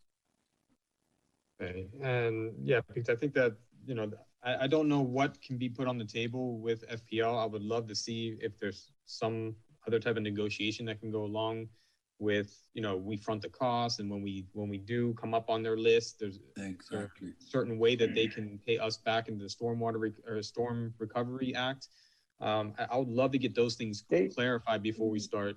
I mean, there has been ongoing discussions between the manager and the FP&L representatives, but they've been really non-committal as to what's going to happen in the next, you know, their next phase of their plan as it relates to the recent legislation. You know, the other angle, which is what the village was originally going down, which was undergrounding yourself and getting there were some credits back with the tariff and everything else that I think has been explained on a couple different occasions. But I know that, you know, the village manager is still talking with them on the new legislation angle. It's, you know, a work in progress. So the question is, I guess, at this point, does the council want to proceed, you know, with the surveying necessary to do the undergrounding project that the council would actually fund? So the other thing I wanted to bring up, and I'm very happy that this would give us a inventory on all of our trees. I think that is something that is very important. One of the issues I know about undergrounding, since I was very involved with the master plan, and I remember talking to the contractors, talking to our engineers, and the way that it works, my understanding, because this came forward to us, and I actually voted down the survey when it came to us back in, I don't know, it was about 3 years ago, which was the $200,000. I voted that down because my understanding was that when we're doing survey for FPL, they need a recent survey. And we're going to be phasing these projects. And what the engineers told us is that we actually, when they are about to start the design work, they're going to do the survey of only that phase so that they can give that to FPL and start designing off of that. They were not going to survey the whole island because what they told us is that if we do the whole island, when we are about to do the project, we're going to have to resurvey it anyways because they're going to need an updated survey. Or FPL won't accept it. And that's why they actually will break the surveys up into 4 separate surveys doing portions of the island. So as much as I see that there can be a lot of benefits in this, I don't want to shoot ourselves in the foot that we're going to have to end up going back and redoing this when we have to go through FPL phase by phase and spending $200,000 on each phase on top of the $500,000 we're doing now. Now, I guess the question comes down to how, I guess we need this portion whenever we're about to do stormwater. But again, stormwater is also going to be separated into phases. So I'm not 100% sure if we're going down the right path here in surveying at this point. But again, I do like the tree inventory, but I'm not sure if this has been well thought out through what we're going to be doing with FPL and stormwater and how long these surveys are going to be good for and when we might have to resurvey. Does anybody want to take that on staff, or Mr. Hoyle, did you want to speak to it? I'll let and then you could supplement. Vice Mayor, valid points. Now the survey is broken down to 3 phases. The first one is the central, the second is north, and the third is south. The survey will be valid and functional if you do undergrounding in the next 5 years. If you do it in 20 years later, yeah, we'll have to resurvey it again. That I can guarantee. So next 3 to 5 years with undergrounding, this is fine. And you're right, no survey is gonna be done right away. It'll be phased out. And then KCI is gonna come back and recertify. I don't know the additional cost to that. And And what we wanted to do was to combine two projects and expand the survey limits all the way to the finished floor so that we don't have to come back and have KCI or whomever else to appoint the survey again and then pay double. Now, as you could tell from the work order, the LiDAR portion of the project, which is the one that they use this vehicle and drones and everything else to do it, it's all combined into one phase because that's the most cost-effective way of doing it. If you break it down to 3 phases and coming up at different time and merging the data, there are a lot of errors and it's cost more. And same thing with right-of-way establishment and everything else. And again, we do undergrounding next 3 to 5 years. This is good. Key Biscayne is not going to change drastically. But again, if you think underground is going to be more than 10 years and beyond, yeah, then at that point, it may have to be surveyed. Benjamin, if you want to add more, go ahead. Sure. I'm Benjamin Hoyle. I'm with KCI Technologies. We are the village's land surveying consultant. To address a couple of things, the fact that you guys are looking to survey the island as a whole, which is quite frankly only because of the stormwater study, but it brings on so many other benefits to doing this. The fact that we are surveying the entire island as a whole for control reasons, which is horizontal, vertical, which doesn't mean much to others outside of surveying, but when it comes to the residents, when they have their land surveyed for mortgage purposes or flood insurance, the fact that we will be able to establish control on the island as a whole and put it on a GIS website will save every homeowner as a whole when it comes to getting those surveys. Because as a surveyor, the first thing we do is look for control, and the amount of time it takes to establish that basically makes the cost of it. But as a whole, the right-of-way, I mean, the island's not changing. You guys aren't putting new roads in. The only thing that happens is, you know, houses are torn down and rebuilt, but the property lines stay the same. So once we establish the right-of-way as a whole and give it to the village, it's going to be good forever, really, until the right-of-way changes. So for undergrounding, whether it be the K-8 or the stormwater study, once that right-of-way is established and it's put into state claim quarters that can be reestablished over and over and over again, it's done one time and only. I know there was talk about 14 different areas being done, but this one $500,000 task will be done one time and one time only. It's not going to be repeated. I know $500,000 is a small drop in the bucket of the overall, but in today's resolutions, that's a big amount. It's 35, 40%, but it's a one-time fee. And the fact you're doing it once, you don't have to reestablish it. It's an island once deal is going to ultimately save money. And how long does it take to do the survey? It depends on the rush you want. I mean, we're talking 48 miles of right-of-way, 24 miles of actually roadway. The fact it's broken in sections, there's parts that the Jake and other people negotiated that they wanted the field work done at once to save the money of mobilization, but yet the actual extraction of it will be done in phases. So the mobile LiDAR actually driving down the roads, collecting this information. First of all, this saves, for the most part, that we don't have to go on people's property and go knock at their door and take a finished floor elevation. We can actually just drive the vehicle down the road. We'll do it a couple times during the day, a couple times at night, try to avoid whatever cars are in the driveway. For the end of this, we do this almost undetected. And we can do that, I mean, almost as fast as you can drive. We do it on the highways at 55 miles an hour. So we can do it very quickly, but the actual taking that information we collect in the field, and we're talking, 1 hour in the field is worth almost a week of traditional methods. It can take a long time in the office, and that's why we kind of broke it out in phases in the office. But your answer of, how long does it take, that's really at your request. We can put 1 field crew out, we can put 3 field crew out. We're a big company, we have resources. Yeah, what I'm trying to get to is that for me, surveys, I try to keep them as most recent as possible to whatever project that we're about to start. And the fact that we deferred the first project right now that we're about to start, and FPL is definitely not starting right now. I just don't know why we would need to pass this today. I don't know if we should defer this with the same deferment that we just did with the other project and get them both started at the same time, because that's when we're going to need them. That way we're just left with the most recent survey. And I know that things may not change, but there could be little changes down the road. We don't know. I mean, a tree could come down or whatever.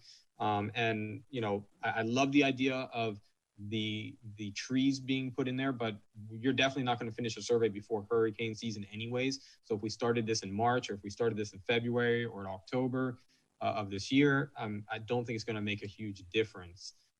So again, I would make the motion again to defer this one with the other item that we just deferred in the prior one until we make a decision on that. Then we would bring this one on board as well. I'm not against doing it. I just think it's just the timing. Councilmember, I second the motion. I understood. You've seconded the motion, Councilmember Petros, and then Councilmember McCormick. And and then Councilmember Laredo. Unrelated to whether we deferred or not, I would like to know why the decision was made to do lump sum compensation, and we don't see any of the hourly costs of the individual professionals in this contract. Can you tell us, Jake? I believe it was included in the agenda. We have negotiated hourly rates, and I'm sorry if it didn't make it to the agenda. No, it actually says that it's being compensated with a lump sum fee arrangement. Okay. Again, we arrived at lump sum fee based on the hourly rate and the negotiated amount of hours based on the area that we are covering. If we defer this and it comes back, could you include the breakdown of the lump sum? Yes. Thank you. Bill, did you want to say something? Yeah, I want to. In Exhibit C, we do have an hourly breakdown of all the exhibits, but something I think that might, meet everybody's needs here is that I understand the concern of why do a survey now when a year from now, that's when we really want the updated data. You get a hurricane and wipes out all the trees. The most time-consuming data, and I know it's been no way to do it, but go through Exhibit C, you see the most hours spent on this is control and right-of-way.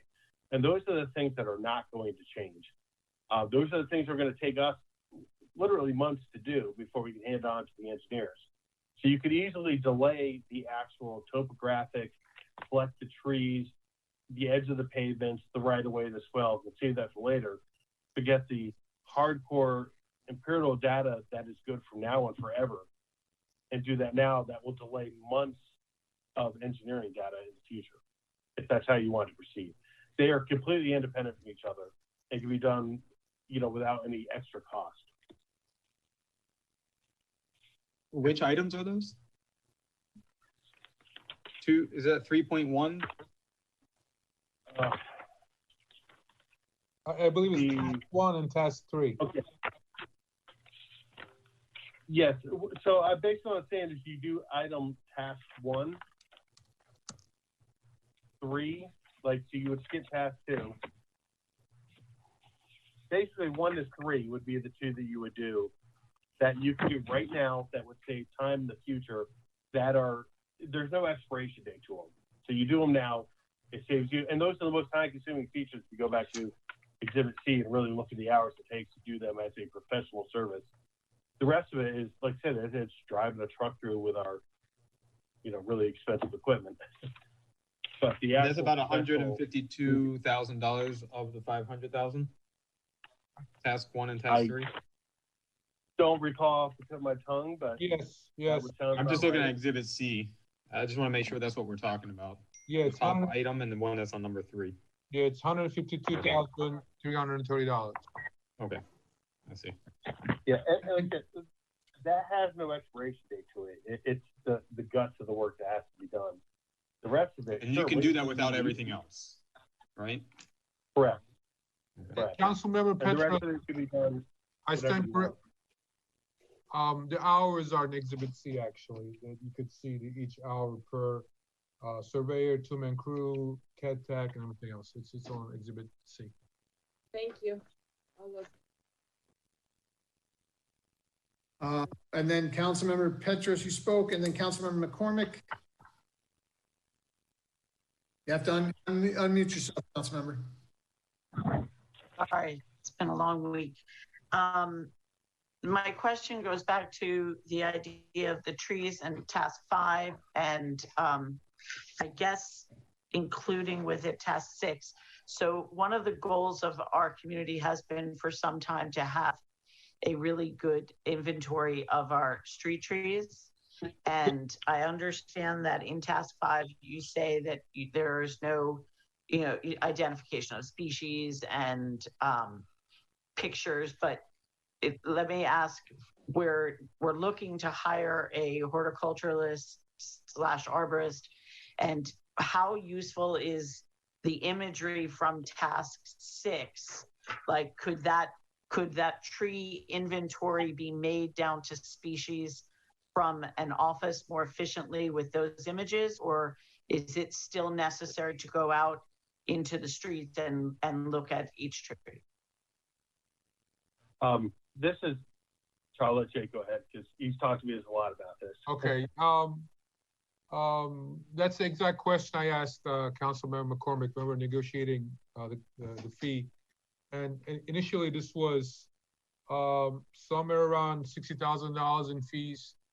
Basically, KCI has a large landscape group that would go out and look at the trees location, the height, the canopy size, the species, the health, you name it, and the arborist and landscape architect would document the condition and provide a report.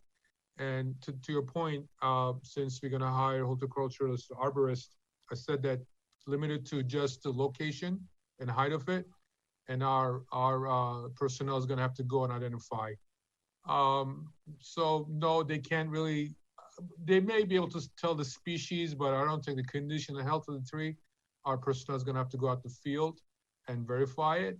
But as a GIS map and a plan, we're going to know exact location, diameter of the tree at the chest level, and as well as the height. Those are the 3 dimensions we're going to have. Which I think for the benefit of our residents, that's an important piece of information to know in the event of storms. And right. when we're looking for reimbursement with regard to damage from hurricanes. Right. That was going to be my point. But Councilmember Laredo, you're recognized. Thank you, Mayor. Well, I just echo Vice Mayor spoke for me already. I think that deferring this, particularly we can maybe to October 27th. Let me just give you the benefit and before we take this up. I serve as the Public Utility Commissioner, so I know a little bit about how FPNL works, and they will require a very recent survey once we move as a policy to do undergrounding. And Jake, I hate to disagree with you, but you used the phrase 5 to 10 years, that it would be acceptable to them. I beg to differ. So this is a very big investment on the undergrounding side, and I don't know the full content, that will not be useful to us, because they already not going to do anything in the first phase 3 years before we have a lot of public outreach to do to convince our whole community to support this, including the people who live on the condominium side. So this would be a redundancy and a waste of money at this time. The other issue that I want to bring up, because it's important to speak about these things to try to cut this trend towards double expenditures. If we're going to bring somebody in house, okay, and Jake just spoke, to deal with trees and all of the foliage, then why do we need to also have a consultant? So, or the question becomes, we either need one or the other. Well, we certainly do not want to spend on both, it seems to me. So, in the last thing on undergrounding, which is I had a little bit of a subject for Mayor, maybe you can put her in your pending list. I think this council would be it'd be very good for us to actually sit through in a regular council meeting with 2 or 3 companies who do which I've been talking about for 2 years, and so has Commissioner Councilman London, the companies who actually do this work. So that what I'm telling you, you hear from them that do bricks and mortar, and they will tell you exactly how it's done, instead of paying another consultant to tell us something. We already spent $600,000 on that thing. So my point is, there's enough issues here. The October 27th date is a prudent deferral. Does not affect what decision we may make at that time. It may be the 130 some that you were suggesting, or none of the above. or one where you segregate undergrounding as part of your service. So I just think it's a prudent motion that I've seconded, and it's right on line, and it's not going to delay this project, and it's the right thing to do if we get questioned down the line, that we do our due diligence on this thing. It is, after all, $500,000, $500,000. Well, I'm going to just speak before we vote. I understand, and I recognize, I understand the prudence and what you're all suggesting and deferring. I just think this is an item that we could move. We need to start moving forward on these items. This is something where, I mean, talking to staff, talking to the surveyor, this work, it's going to take some time. I would prefer that we get going on this. I think we've got a lot to do. So I would not support the deferral at this time. I understand that others want to be more cautious on this, and I recognize that, but that's why we all vote. So with that, I'd say call the question. Mayor Davey? No. This is on the deferral. No. Yes, the deferral. Councilmember Laredo? Yes. Councilmember McCormick? Yes, sorry. Vice Mayor Moss? Yes. Councilmember Petros? Yes. Councilmember Segurola? Yes. Yes. Motion carries. Next item. Sorry, Mike, did we make this a date certain also? Yeah, October 27th. October 27th. The next item, Mr. Mayor, is a resolution of the Village Council of the Village of Key Biscayne, Florida, adopting the Miami-Dade County Local Mitigation Strategy 2020, providing for implementation and providing for an effective date. Moved. Second. Still need a second. Yep, thank you. Councilmember Petros? Okay, thank you. Madam Manager, if you could speak to this. Absolutely, thank you. So the village received a letter from the county on August 26th asking that we, by resolution, adopt the county's local mitigation strategy. Basically, this is a funding opportunity for the village. On the last page of the agenda packet in Exhibit A, we have about 24 different projects, everything from beach nourishment to infrastructure projects to undergrounding, equipment. We have all sorts of projects that we have queued up that we are seeking funding for. And every 5 years or so, we have to go through this process. We've pulled out the pages that are relevant in a much larger packet that are relevant to Key Biscayne, and we're looking for your support to pass the resolution and allow us to continue to seek these funds. Your recommendation is, of course, that we do this. Yes, sir. Okay. Discussion? I think, are we good? All right, call the question. Just a quick thing. They put town of Key Biscayne, not the village of Key Biscayne on there. Yeah, I noticed that too. Anything else? Let's call it. Councilmember Laredo? Yes. Councilmember McCormick? Yes. Vice Mayor Moss? Yes. Councilmember Petros? Yes. Councilmember Segurola? Yes. Mayor Davey? Yes. Motion carries. All right, I think that's it. Gonna make a motion to adjourn. Can we, before we adjourn, can we recap what we want the staff to do for October 27th? I apologize. You're correct, Councilmember. All right. I mean, what do we all want? Vice Mayor, you were the most articulate on this. Just for me, if we're going to be approving a portion of a total project, I just want to better understand how many of these design criteria that we're going to need to put together and what is the whole scope of the project. So if we can bring something back, that would be much better for us to start moving some of this stuff forward. Okay, staff, manager, do you think you can bring some of that back on the 27th? We will do our very best. That's all we can ask of anybody. All right, everybody good? Okay, motion to adjourn. Good evening. Thank you. Night. Night.